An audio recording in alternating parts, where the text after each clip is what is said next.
Hi, everybody. I'm Lisa Shield, and this is Finding the Guardian of Your Soul. We have renamed our broadcast Finding the Guardian of Your Soul. It was Dating Without Trauma, and um, we were calling this Lunch with Lisa, but now please look in the future for Finding the Guardian of Your Soul.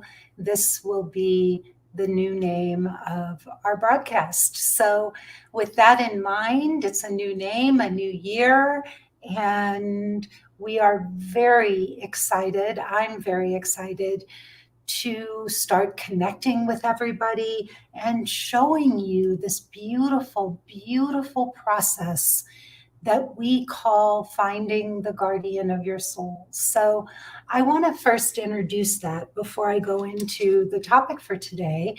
We teach a 12-week course, and it is called Emotionally Naked Dating. And the outcome for that course is to find what we call a guardian of your soul relationship.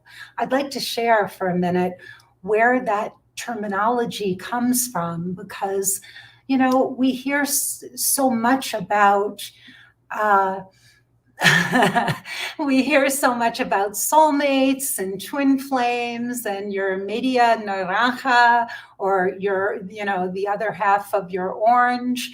And this is a beautiful term because finding a guardian of your soul is actually a verb. It's not a noun, where a half orange or a soulmate or a twin flame, these are nouns. But when you think of a guardian of your soul, this is a verb. It's something in action. Some of our clients like to call it a guardian of their heart. That's another way of looking at it. If that works better for you, then you can choose to use that term as well.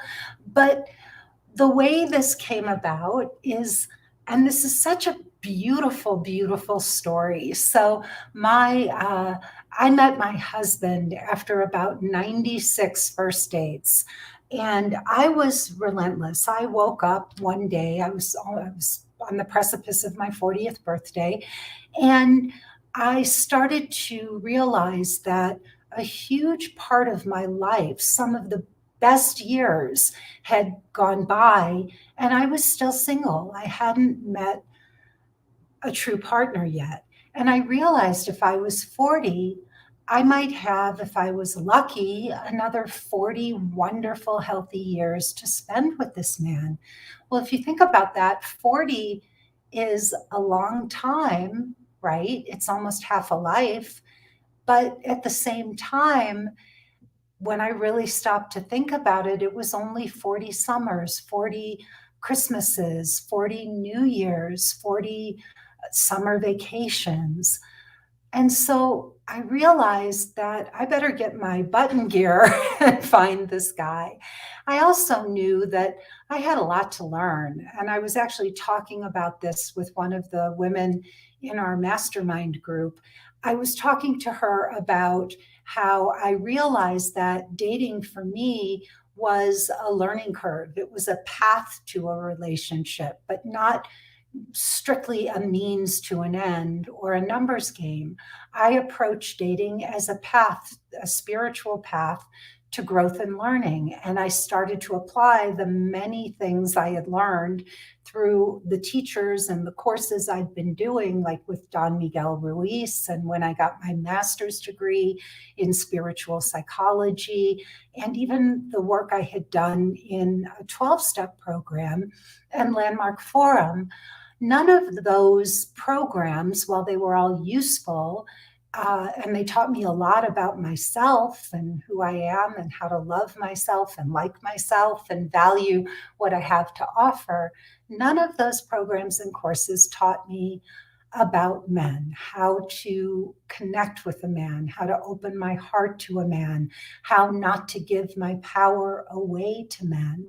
while still being feminine and stepping into my feminine energy. So I didn't learn any of those things in these programs I was doing, although I did learn a lot about processing my past and issues and problems so that I wasn't a drama queen anymore. And I was able to work through a lot of my blocks and issues, and I could be in the present moment. But it didn't teach me about men and romance and connection. So I used dating as a spiritual path. I wound up in the course of 2 years going on almost 100 first dates, 96 to be exact. And the 96th date was when I met my husband, Benjamin. As luck would have it, and I believe that this was a coincidence, I had read one of the 4 books that he had written right before I met Benjamin. I read Handbook for the Heart. I read it when I was getting my master's in spiritual psychology. And I had loved the book. I had loved it. I thought the cover was beautiful. I love gold, and there was this gold embossing on the cover. And I loved all the short essays. They were interviews with people like Marianne Williamson and the Dalai Lama and all of these remarkable thought leaders. Benjamin and his best friend had interviewed some of these thought leaders, and they had asked them the question, how can we create more love in our lives? And I really thought the book was extraordinary. So here I was on this first date with one of the authors of that book. And I asked him what I thought for a brief moment was one of the dumbest questions known to mankind, to any woman who's dating in Los Angeles. I said, do you have a spiritual path? And Benjamin almost seemed to short circuit. He started batting his eyes and looking around the room, and he looked really confused. And I thought, oh my God, I think I just blew it. That must feel so cliche to him. And he finally stopped and he looked at me and he said, I don't have a spiritual path, but I did write 4 books on spiritual subjects with my best friend, Richard Carlson. He went on to write a book called Don't Sweat the Small Stuff. But he said, Richard and I wrote 4 books together. And, I said, well, what are the books? And he started to name them: Healers on Healing. One of them was called For the Love of God. Another one was Handbook for the Soul. And then he said Handbook for the Heart. And I almost fell off my chair because I had just read his book about a month and a half or 2 months earlier for my spiritual psychology program. It was one of the required books we read in the course. And I told him how much I loved it. And little did I know that Benjamin had written an essay in the book. And in that essay, he was talking about love. And one of the things he had written was, and we will be guardians of each other's souls. So that's where those words came from. That's where they were first written, was in Benjamin's book, Handbook for the Heart. And the book that I had read a month and a half or 2 months before we actually met on our first date. Benjamin had never met a guardian of his soul, and he had never been a guardian of someone else's soul before we met. And little did we know that we would go on to really explore what those words meant, not only in our own relationship, but we went on to help other women find guardians of their souls as well. So a guardian of your soul is somebody who recognizes what your soul's journey is in this lifetime, what your soul needs to flourish and thrive and live its fullest life live life to its fullest and live its fullest purpose in life. And so it means supporting whatever those dreams are for one another. And that's what Benjamin and I do. In fact, I wouldn't be a coach today if it hadn't been for Benjamin. So we are renaming our podcast and our Facebook Live, this segment. We are going to be calling it Finding the Guardian of Your Soul. So our topic today is the subtle difference between asking a man his intentions and trusting the process. So this topic was suggested to me by my operations manager and one of the two coaches in my program, Cassie, and I thought it was really a terrific topic. Asking a man his intentions can actually be tricky. So many women today have been in the corporate world, the business world, they're professionals, and they've developed a very strong masculine orientation to life. And especially those women who have not been in a romantic relationship in a long time, who have not been pursuing relationship. And then suddenly they get online, they're on the dating apps and they start dating and they set this intention that they're going to go out and they're going to find their guy. Okay, I'm ready. Here I am. I'm going to go out there and I'm going to find my guy. And they can be very driven and very overly focused on the outcome. And they don't want to waste their time. And I get it. Nobody does. Nobody. Time is the most valuable thing we have, and how we spend our free time is the most important thing we can do in life. We all have limited free time. We have responsibilities. We have work. We have children. And so how we spend our free time is the most important decision we can make. And so going on endless dates with men who have no intention of getting involved with you, or don't really want a relationship, or don't want the same things as you do, is a waste of time.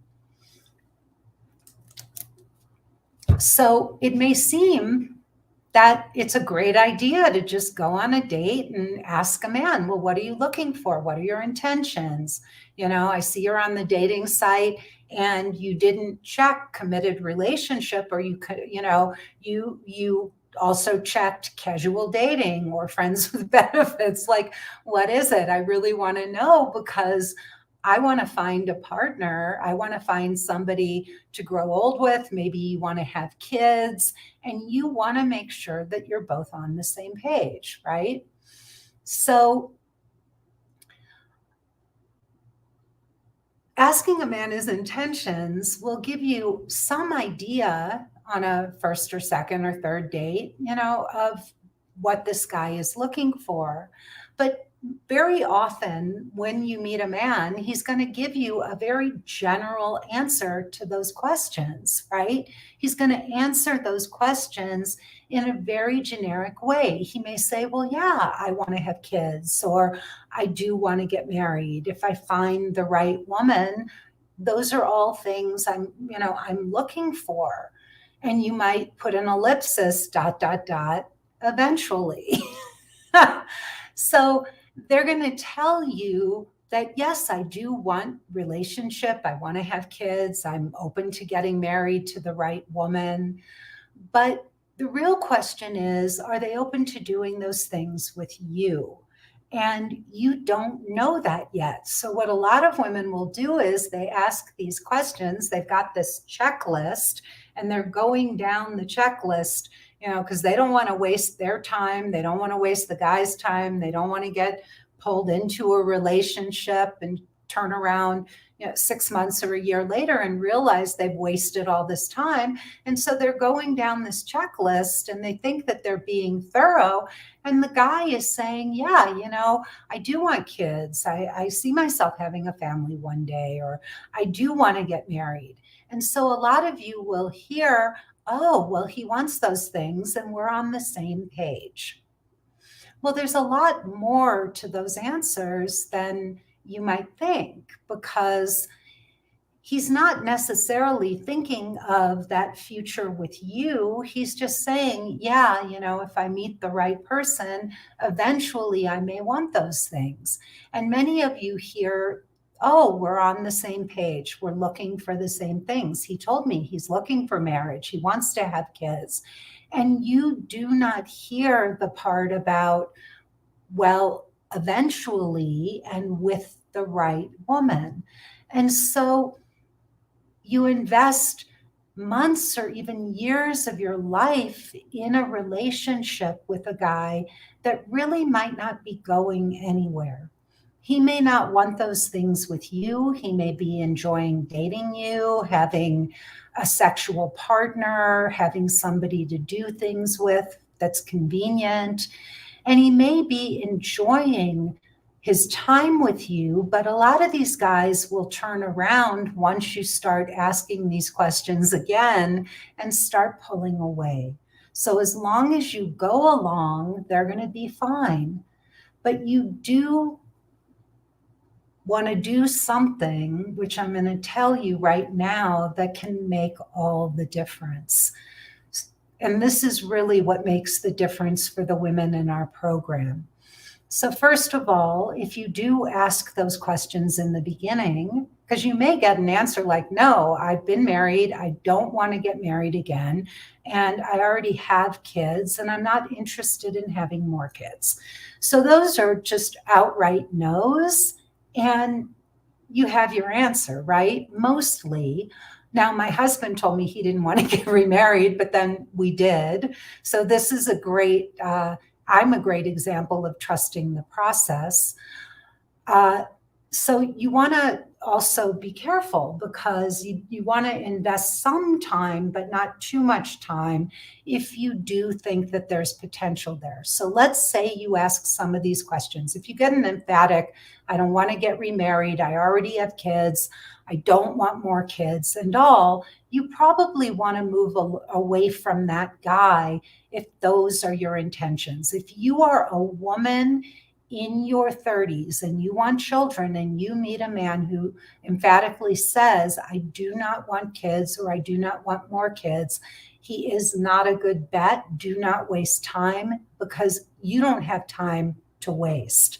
Move on and find men who do say, I do want to have kids and I would like to find the right partner. And then you want to say, well, how soon do you see that happening? Are you wanting to be a father soon? Or is this something that you feel you have 10 years to wait? Because if you don't have 10 years to wait, if you're 35, you don't have 10 years to wait for a guy who's 35. You'll be 45. You don't want to wait that long. So you've got to listen. But if a man gives you an open-ended answer, I'm looking, I definitely want kids, I want to find the right partner, I'm open to marriage and all, then this is a man that you may decide to keep dating. Now, the trick is, from that point forward, trusting the process means that you have an opportunity to begin to separate yourself from all the other women out there. You get to show up in a way that other women don't. And in that time, you can show him that you are feminine, that you are supportive, that you know how to make him feel like a man, that you listen, that you are no drama. These are all the things you want a man to see in that time, in these, in the first month or two. You really want to distinguish yourself as being different from other women. You want to come across as the kind of woman who really loves and understands men and knows how to give a man the kinds of things he would be looking for from a woman. You're a soft place to land. You know how to let him be himself and bring his full self into the relationship. So these are all the things we teach women how to do in our 12-week Emotionally Naked Dating program, and it makes a night and day difference. My head coach, Rebecca, when she met her now fiance, Sam, he didn't want to get remarried. And the reason Sam said that he decided to propose to Rebecca was because he had never met a woman before who allowed him to be 100% who he is without wanting to change him. And that was so important to him. Now, Rebecca dated a lot, and it took her a while to find a man that she could respect and admire and support in that way. But when she met Sam, she was able to do that for him. And I know that my husband, Benjamin, would say the same thing. I showed him from the very moment we met that I was different from other women. In fact, there's a great story where Benjamin was coming to see me for our first date, and there was a turnoff, a very complicated intersection. It was really my fault. I should have alerted him about this. I didn't do my due diligence. And he was coming to my neighborhood. He wasn't familiar with it in Los Angeles. And he went all the way into downtown LA and missed the turnoff because it was very hard to see the sign coming down Sunset Boulevard, into my neighborhood. And so he went all the way into downtown LA and he couldn't get cell reception. And so he was like 20 minutes late. I was sitting in the restaurant. This was over 20 years ago. And I didn't have my cell phone with me. So he finally got reception, called the restaurant and said, "Is there a woman who's been sitting there for a while by herself?" And they said, yes. They put me on the phone. And he said, "I'm so sorry. I missed the turnoff. I'm making my way back." And I didn't get alarmed. I just said, "Do not worry. I'm just sitting here enjoying myself. I'll be fine. Take all the time you need. I'll be here when you get here." Now, Benjamin is usually never late for anything. In fact, this may be the only time in 20 years I've known him to be late. And in that moment, he was feeling so much stress, and he thought, if this date goes anywhere, I'll be surprised. And when I was so kind and understanding and, just present, he thought to himself, who is this woman?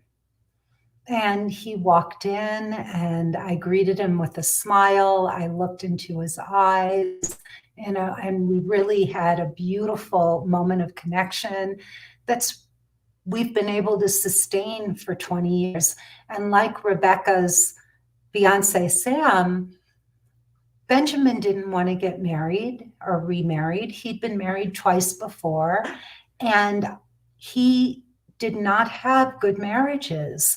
And he really didn't think he would get remarried. But when he got to know me, he couldn't imagine not being married to me.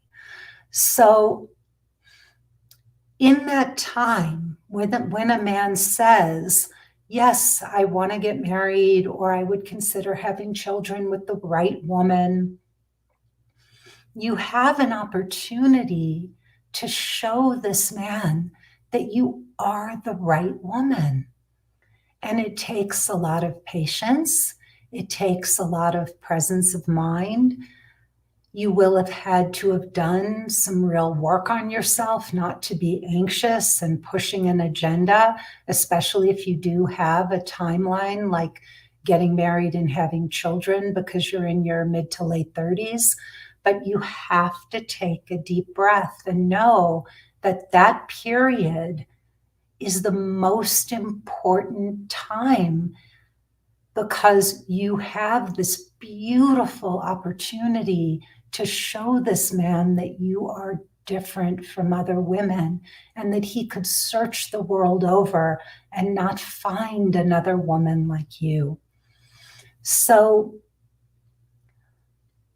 trusting the process allows both of you to take your time and see where things are going without any pressure or preconceived notions. If you do pressure a man, if he feels like you have an agenda, if he has a sense that you're anxious and that you have a timeline, chances are you're going to push him away, because men are on guard and they can sense those things. A man can sense a woman. In fact, they're looking for women who have agendas and timelines, and they're going to run the first minute they feel that, because if you do have an agenda, if you do have a timeline, you know, these guys are going to feel like your timeline is more important than getting to know him, and that you will be pushing, that underneath everything, you're going to be pushing to get that agenda, and you're not really going to respect his needs and his feelings. And what happens is, when you focus more on the things I'm talking about, the things you can do to attract the man and draw him closer, you're going to be a magnet. And instead of having this agenda and wanting to meet my soulmate or meet the guardian of my soul off your to-do list, you will create space for the two of you to get to know each other and to bond without putting unnecessary pressure on him and on the relationship, so that it can evolve and grow naturally, so that he can have the time and space to fall in love with you. Now, there's one thing I really recommend. I think it is very important at the 6 to 8 week mark to ask these questions again, only this time you don't just say, what are you looking for? You know, do you want to get married? Are you interested in having kids? You need to say to this man, what are you looking for with me? What are you seeing for us? How do you see this relationship going so far? And you never want to ask a man, how do you feel about me? You want to say, what do you think about me? What do you think about us? What do you think about where this relationship is going? How do you see the future looking for us? I see that you're planning dates, or that we have a vacation planned for a couple of months from now. So it seems like you're enjoying getting to know me, and I'm curious what you think about where this is going. A man cannot answer the question, what do you feel about me or about us? If you do ask feeling questions, you're really going to throw them off. They will short circuit. They will start to look around the room, like Benjamin did when I asked him about if he had a spiritual path, but they will really be lost with a question like that. But if you say to a man, if you say, what do you feel about me? He'll say, well, I feel like this relationship is really great. You're wonderful. But if you ask him, what do you think about where this relationship is going? He will say, I think you're great. I think this relationship is amazing. I've never been in a relationship like this. And I like the way you feel, the way you make me feel. I like talking to you. I like hanging out with you. I have so much fun with you. Do you see that? So that's a much better way to frame that question. And you have to know, by the way, there are subtleties in the way women hear things and in the way men hear things. So having a little bit of doing a little bit of research into how men hear or perceive certain conversations differently than women do is a very, very important part of being able to connect well with men, because you may think you're doing everything right, and you could be making subtle mistakes that are costing you because you've never done any real work in this part of your life. And it could be costing you. You could have blind spots, and you may be turning men off and pushing them away without even knowing it. So doing some work in this part of your life is crucial if you're going to communicate well with men and have a beautiful, emotionally naked, deeply connected relationship with a wonderful partner that is going to stand the test of time. Any questions? I'd love to hear from the audience. I'd love to get some feedback. I'd love to know if any of you are struggling in this area. I'm here to support you, and let's see, we have a few comments. So let's see here. So Sacred Earth Essentials, says that it's a feeling even if they check boxes on a list. You're 100% right. It is a feeling. And when we talk about, there's a lot of talk today about your gut almost being like a second brain. And your gut is really the intuitive part of you. Sometimes you feel things in your gut. You can tell when something is off. Even before you can tell up here, you can feel it down here, right? You can feel it in your gut. Your stomach tightens because something isn't lining up, even if you can't intellectualize or verbalize it. What if a guy is really good? Let's see. But he isn't who you want. Well, you don't want to stay in a relationship with somebody just because he's a good guy. So good guys are good guys. In fact, I'm going to tell you, one of my favorite books is a book called No More Mr. Nice Guy. There's not another book out there like it about men, and it's written for men. The author is a psychotherapist, and he talks about how there are men who have been raised to be nice guys. So they're really nice, but they don't have a backbone. They're missing, they don't have boundaries with women. So they're super nice, they're super accommodating and all, but they don't have good boundaries. And so they give a woman the feeling like we can walk all over them, right? And we can sense that there's something off. And the truth is that they're nice because they have hidden agendas. Their mothers taught them to be nice to women. But because they don't have boundaries, they're just doing and doing. They're like doormats. And it's not attractive. So you want to be careful, because just because a guy is a nice guy, a lot of these guys are actually very angry underneath all of that. So you want to be careful, because these nice guys can actually turn out to be very passive aggressive.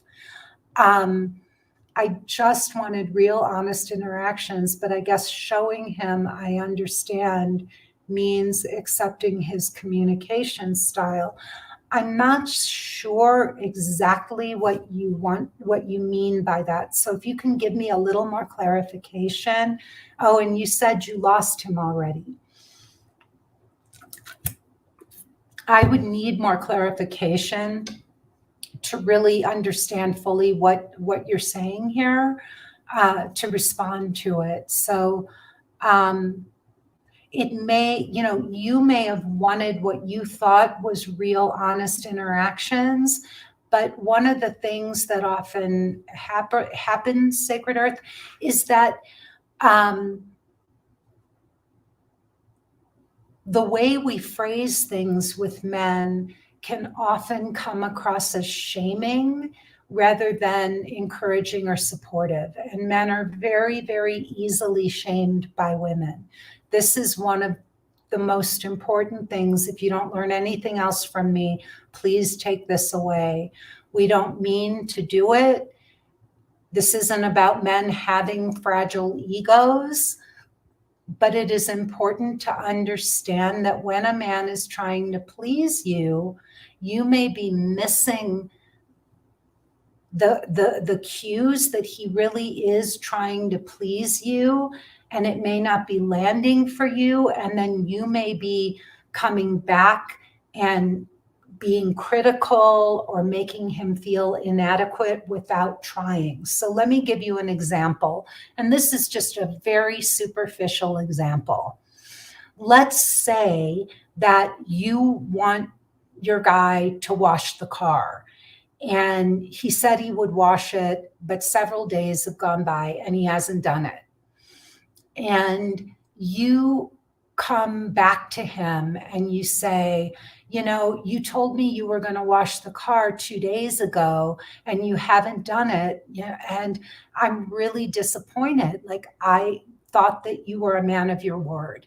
And I find it disappointing that you can't do a simple thing like wash the car.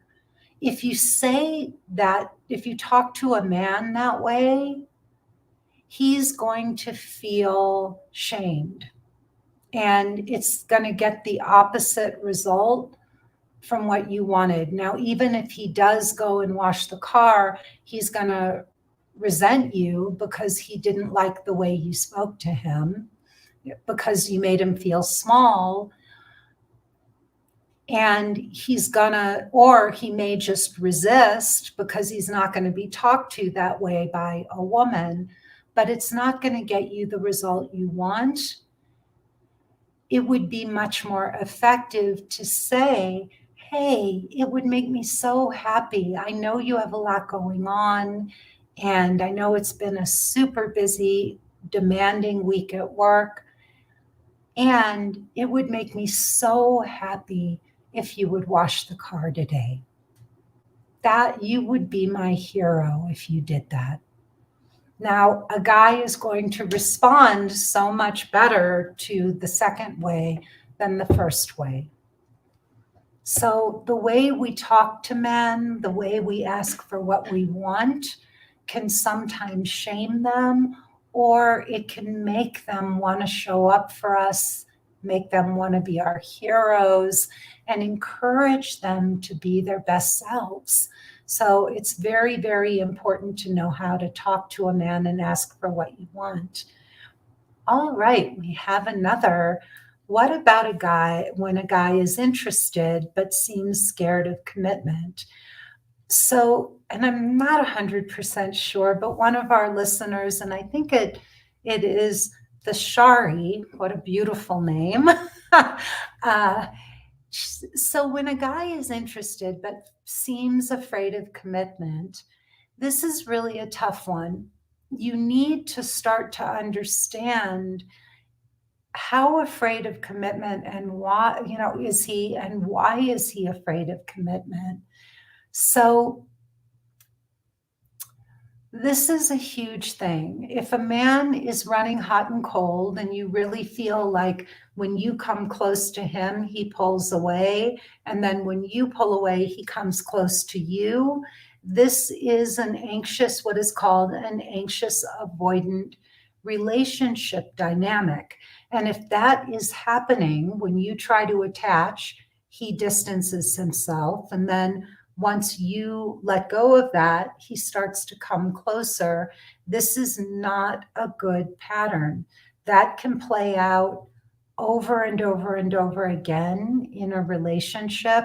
And so there's a wonderful book called Attached. It's really important. I think everybody out there should read it. The author is Amir Levine. So I highly recommend this book. And it talks about adult attachment theory in dating, and it will describe these patterns to the letter.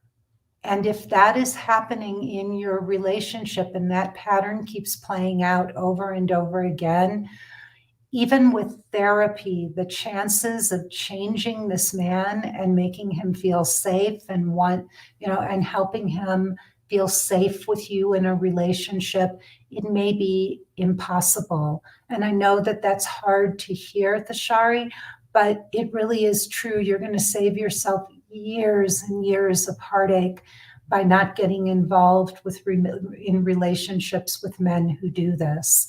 So someone else says, where and how did you learn to communicate better? Did you have bad or toxic patterns before Benjamin? Smiley face. Yes. Yes, yes, and yes. Oh my goodness.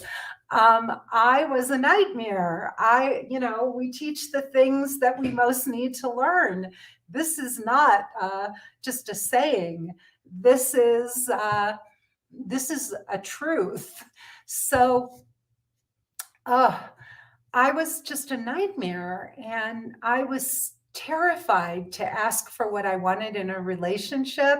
So I oscillated between being demanding and and feeling hurt. Right? I would internalize my pain. I would suffer. I would get angry, and then I would lash out at guys. And it was crazy. And then I'd just do more harm than good. And I never got what I wanted because the way that I did it when I finally did open up and say how I felt was so shaming and mean and critical and condescending that it didn't work. So, and my mother, by the way, was really, really harsh. Like the way she talked to my father was horrifying. So I did not have a good role model there. I got my master's in spiritual psychology. I did a lot of work with Don Miguel Ruiz, who was the author of the Four Agreements. I went to a four-step. I wish it had only been 4 steps. The Four Agreements. I did a 12-step program for food, not OA, but a program for compulsive eating. And by doing all of these different programs, I started to really look at myself and who I was being and how I was showing up with other people, how I was asking for what I wanted and needed in relationships. And I really started to pay attention to every word that came out of my mouth. And I started to ask myself, how does this sound to the other person? And one of the biggest things of all was learning how to develop compassion, both compassion for myself and compassion for other people, which is something that growing up, I didn't even know the word compassion. It wasn't part of my vocabulary, but compassion became sort of my buzzword, right? I wanted to become a loving, kind, compassionate woman. And partly because I wanted people to be loving, kind, and compassionate with me.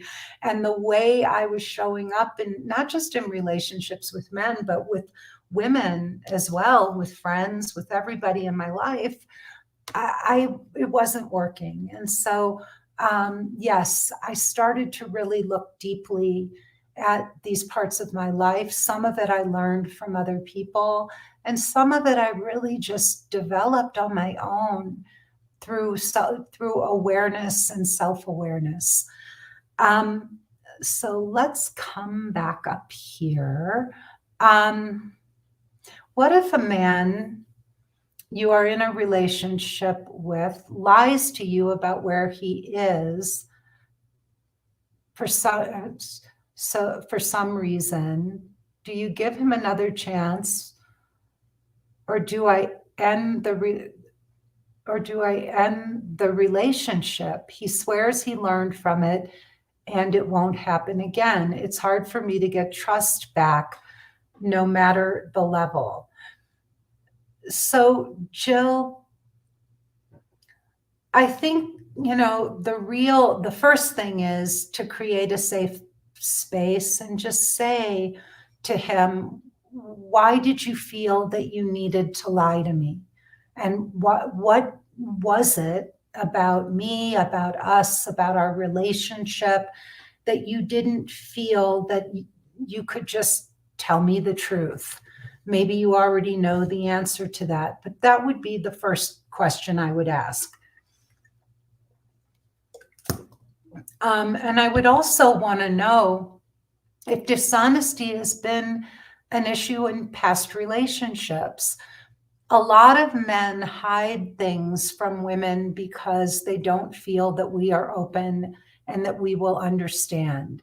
So there are things about men, things they do, things that are intrinsically masculine, or just things that they feel they shouldn't have to explain to a woman, that they don't, they feel like, hey, I'm a man and she's not my mother. She may be my girlfriend, my partner, my wife, but I don't want to be treated like a little boy, and I shouldn't have to ask her permission to be able to do things. I'm a man and I need to have a certain amount of autonomy, even in a committed relationship.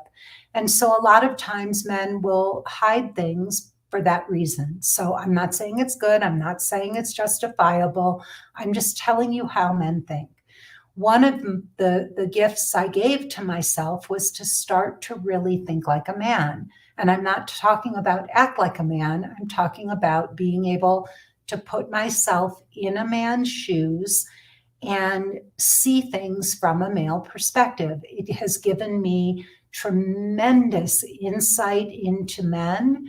And it's given me the ability to meet a man in the middle so that I'm not expecting him to act like a woman and to do things the way I would or my female friends would.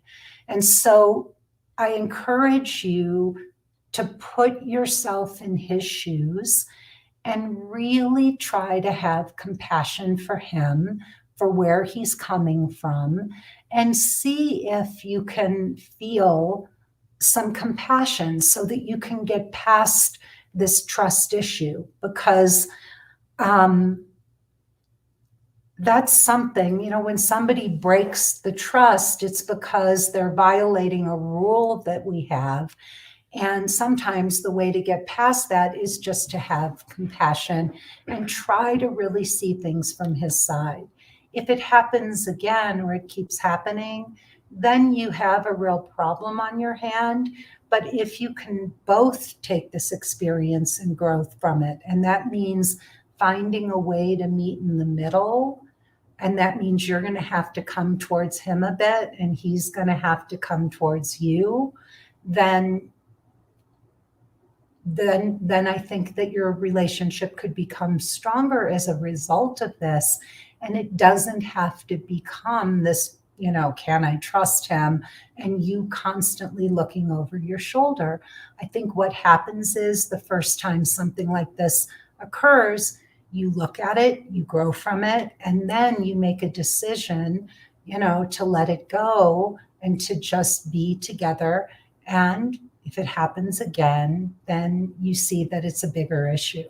Then if you want to save the relationship, excuse me, you may have to go to therapy and get some help.